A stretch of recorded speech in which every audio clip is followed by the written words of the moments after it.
I've stabilized a lot of wood in my shop, and I even have a couple of A to Z videos on how to stabilize wood, but I always get some questions. This video today is going to be over the 7 most common questions I get over stabilizing wood. So let's get to it. First question I always ask is, what is stabilizing wood? In a nutshell, stabilizing wood is removing the moisture and air out of wood and then impregnating it with resin so that it fills up the spaces left behind when you remove the moisture and air. So then it becomes stabilized. Question number 2 is, why do you even want to stabilize wood? There's 3 reasons I can think of right off the top of my head. And one is going to be wood movement. And once you stabilize the wood, say if you want to do knife scales or you want something you want to be the exact size all the time, you're going to remove that moisture out of that wood and make it solid. So now you're going to reduce or eliminate wood movement.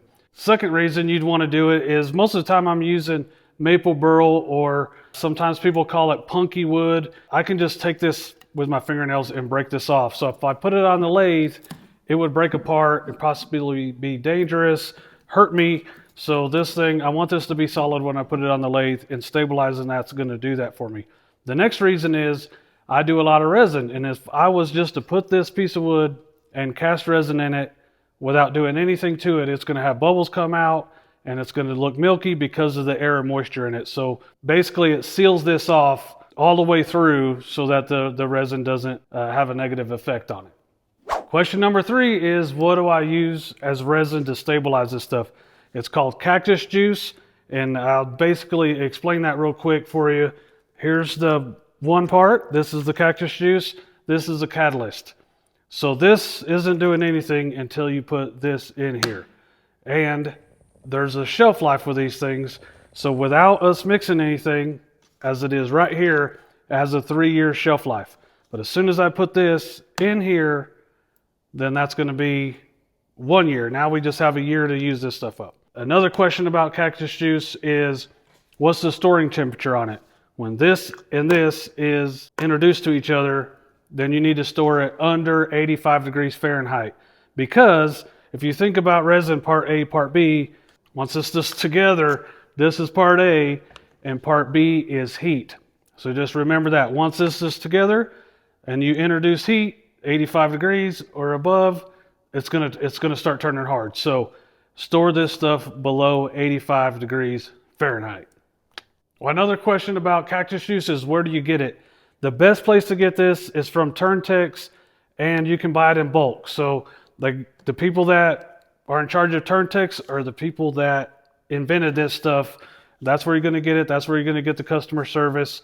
You can buy it in bulk. You go up to so many gallons and you start getting a break. So if you're going to get some of this stuff, I'll have a link below. Get it from there and tell them Jake sent you. So Cactus Juice. Question number 4 has to do with drying the wood. It's either, how do I know when it's dry, or what kind of moisture meter do I need? You can't use a moisture meter, at least the ones that I've used anyway, because under 5%, they don't work. They don't even start working until they're around 5%. This wood is going to be at 0%. So how you do it is you have it in the oven for 24 hours. I leave it in there for 24 hours at 220 degrees. It needs to be above boiling because we're trying to get the moisture out. We want to steam the moisture out of here, pretty much is my understanding of it. So we want it above boiling. And it's 220 degrees Fahrenheit for overseas people. It's Fahrenheit, not Celsius. We're going to have it in there for 24 hours. We're going to come back the next day and take it out and weigh it. And then we'll put it back in for another hour and then bring it back out and weigh it again and see if it loses weight. If it didn't lose weight, it's dry. So lucky for us, I'm at that point right now with the stuff I have in the oven. I have several pieces of wood in here, and what I'm going to do is I'm going to take the one that's obviously the biggest one, and it's right here, and I'm just going to weigh it, 1232.3, and I just write it on the table. If you're going to weigh all these, I normally would weigh all these, but this is probably a good practice is to do the one that's obviously the biggest, and the rest of them should be dry. But if you want to make sure, weigh every one of them, and then I got it right here.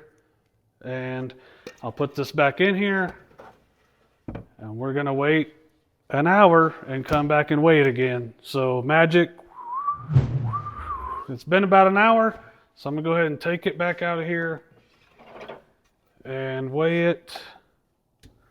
1232.1. 1232.31, so it's lost 0.2 of a gram. So I'll come back. I'm going to wait till it's not losing any more weight. We'll come back whenever that is. So another one of these. Here we go. Here's another hour later, and we'll weigh it again.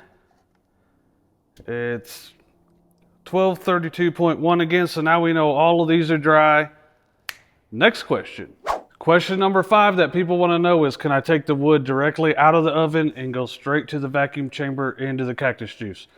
The answer is absolutely not, because we went over earlier that the storing temperature after the cactus juice has been catalyzed is 85 degrees Fahrenheit. So if we went from a 220 degree oven into the cactus juice, it would immediately turn hard.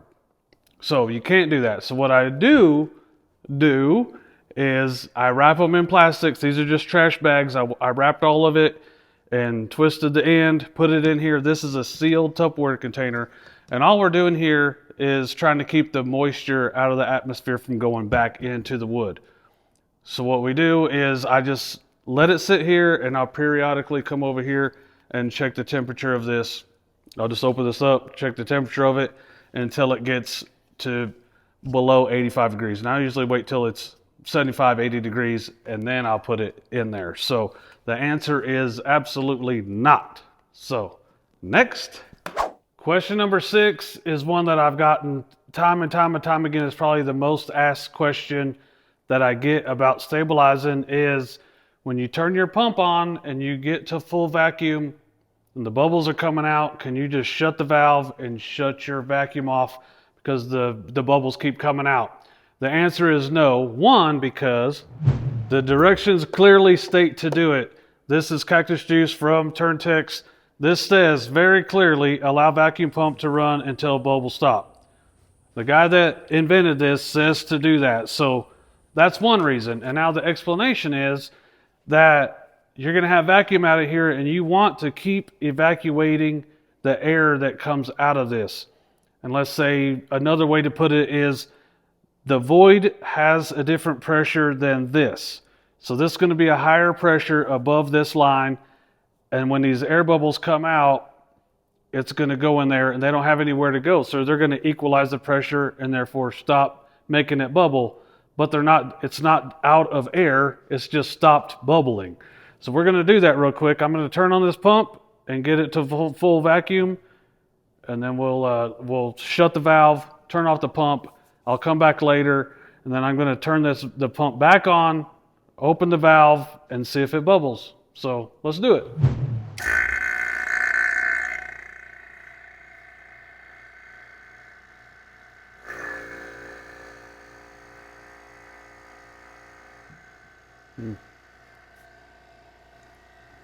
Be careful.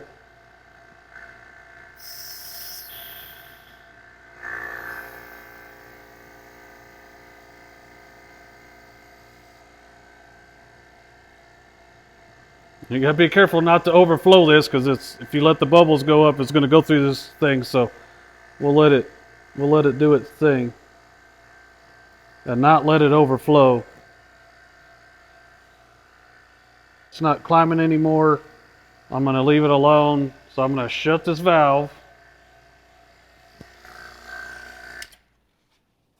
and shut this off. When this slows down, either stops all the way or really slows down, then I'll come back and I'll go ahead and do it. So we'll be back in a little bit. As you can see right here, the bubbles, they haven't stopped, but they've slowed down considerably. And I'm going to go ahead and just turn the pump back on and open the valve and see what happens.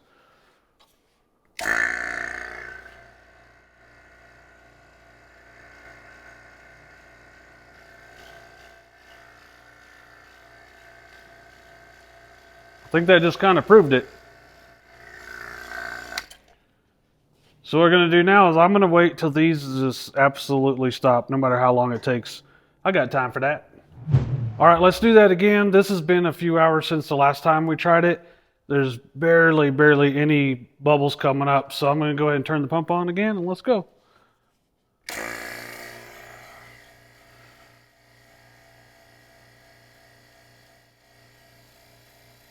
Once again, I get asked this more than anything, and it says it very, very clearly right here. I think we just read it and go, does he mean that or not? It clearly says that on the directions, and I think I just proved if you just let it stay underneath the vacuum without the pump on with the valves closed, it's equalizing this pressure and you're not getting all the bubbles out. Hopefully I proved that, and for reference later when people ask on the other videos, I'm just going to send them a link to this video. So that was number 6. Let's talk about one more thing. Question number 7 is, what kind of vacuum chamber do we need to use?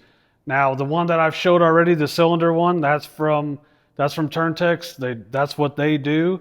And those cylinder ones like that, that's one option.